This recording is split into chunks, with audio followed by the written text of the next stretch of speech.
Mighty Caesar, dost thy lie so low? Are all thy conquests, glories, triumph, spoils shrunk to this little measure? Fare thee well. I know not, gentlemen, what you intend. Who else must be let blood? Who else is rank? If I myself, there is no hour so fit at Caesar's death hour, nor no instrument of half that worth, as those your swords made rich with the most noble blood of this world. I do beseech you, ye, if you bear my heart. Now, whilst your purple hands do reek and smell, fulfill your pleasure, live thousands of years. I shall not find myself so apt to die. No place will please me so, no mean of death, as here by Caesar and by you cut off the choice enemy. Plague us not of your death, though now must we appear bloody and poor, as by our hands in this present act, you see, we do, yet you but our hands, and this bleeding business they have done. Our hearts, you see, they are pitiful, and pity to the general wrong of Rome, as fire drives out fire, so pity. Hath done this deed of Caesar for your part. To you our swords have laden points, Mark Antony.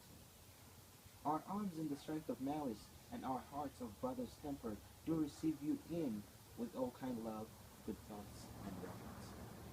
Your voice shall be as strong as any man's in the disposing of new dignities. Only be patient till we have appeased the multitude beside themselves with fear, and then we will deliver you the cause. Why I did love Caesar when I struck him, have thus proceeded. I doubt not of your wisdom. Let each man render his bloody hand. First, Marcus Brutus, will I shake you. Next, Caius Cassius, do I take your hand. Gentlemen all, alas, what shall I say?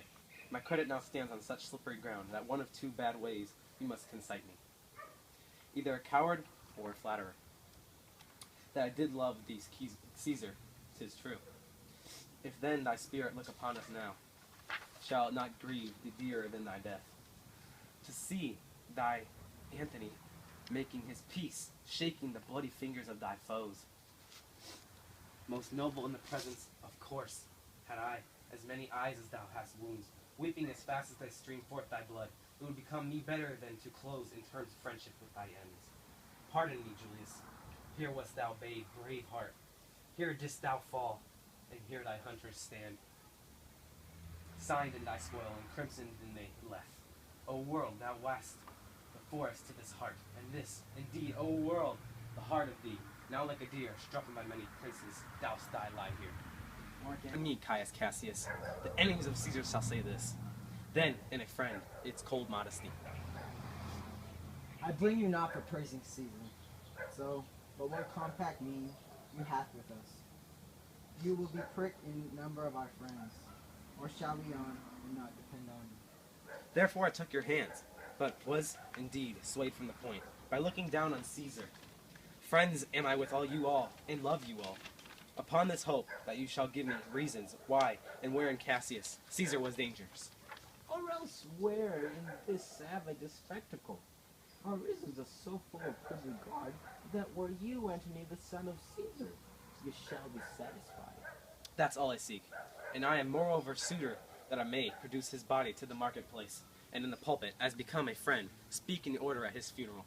You shall, Mark Antony. Brutus, a word with you. What you do, do not consent. Let Antony speak in his funeral. Know you how much the people may be moved? By that which he will utter. By your pardon, I will myself into the pulpit first, and show the reason of our Caesar's death. What Antony shall speak, I will protest.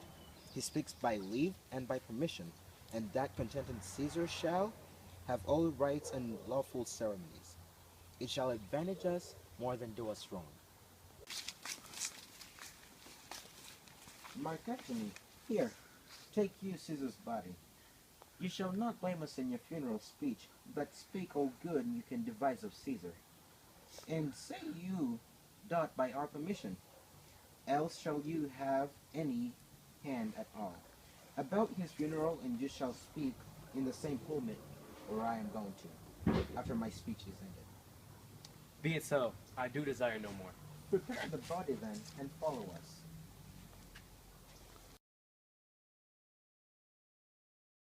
These many, them, shall die. Their names are pricked. Your brother too must die? Consent, you Letipus? I do consent. Break him down, Anthony. Upon condition, Publius shall die. Who is your sister's son, Mark Antony? He shall not live. Look, with a spot I damn him. But Letipus, go you to Caesar's house. Fetch the will hither, and we shall determine how to cut off some charges in legacy. What, shall I find you here? Here, or at the capital. This is the slight unmarriable man, made to be sent on errands. Is it fit? The threefold world divided, he should stand. One of the three to share it? So you thought him? And took his voice who should be pricked to die. In our black sentence and prescription.